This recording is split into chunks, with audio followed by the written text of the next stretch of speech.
ChatGPT. What is it? In this video, I want to break down how ChatGPT was created, what it is, how it works, what it is not, and whether you can trust it. ChatGPT can do a lot of the things that other generative AIs can do. In this video, I'm going to focus on ChatGPT.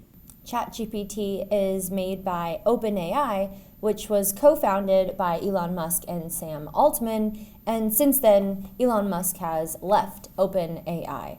OpenAI is the company that produced ChatGPT. So if you want to think, what can ChatGPT do, you have to think, what would OpenAI, the company and its founders and funders, want it to do?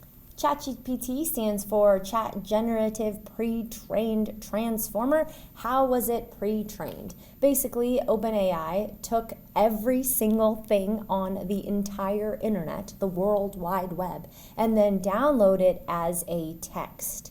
Taking all of that information, it amounted to about 570 gigabytes. That's not a lot of data, but when you take everything and you turn it into plain text, you can fit a lot of information. And then we take that 575 gigabytes of the entire internet and we train ChatGPT to find patterns. ChatGPT is machine learning. It is also deep learning, and you can train the computer processor to see patterns and to recognize patterns through RLHF, which is a particular technique. OpenAI was able to guide the behavior of ChatGPT to produce the results that it wants. ChatGPT is a large language model. It is performing machine learning. It is performing deep learning. It does work based on a neural network, and it can generate lots of things just by being prompted to. And OpenAI's version of ChatGPT is free to use. So these are some things it can do. What are some things it can't do?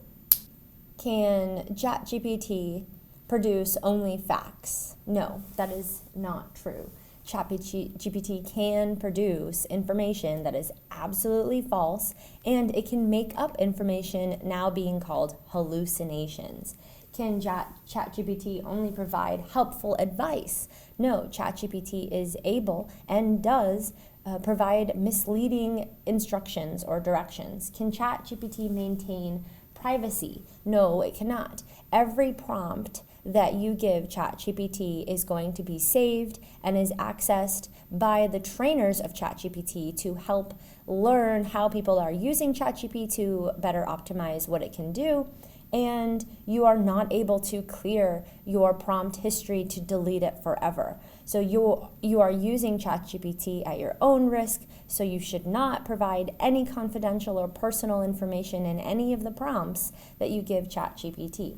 Can ChatGPT differentiate between true and false? No. Every single prediction that ChatGPT makes, which means every single thing that it produces, is based on what it's been trained on. ChatGPT does not have a mind of its own. So far as we can tell, it is not sentient, it is not conscious, it is only producing results based on what it was trained to do, to believe as accurate information. So that's how it's able to give false information. It is unable to think on its own. ChatGPT will not be able to remain unbiased. It will give biased results if it has been trained based on bias data, and it was based on everything that's on the internet. So you have to understand that when you are using ChatGPT, you are using something like a stronger, more intelligent version of the text predictor on your phone. When you start texting on your cell phone, you see that words are being given to you as predicted next things to type. When you're on Netflix or Hulu, you see that the machine is giving you suggestions for what else you might like to watch next. This is basically the same thing that ChatGPT is doing. And as a professor, I should add that it is academic dishonesty to submit work generated by ChatGPT as your own work. But here are some background questions that we don't have specific answers to. Is submitting work that is generated by ChatGPT stealing? Is it plagiarism? What exactly is going on? Those questions depend on background questions like, is ChatGPT a person? Is ChatGPT an agent? Is ChatGPT conscious or sentient or owed something like the property it produces?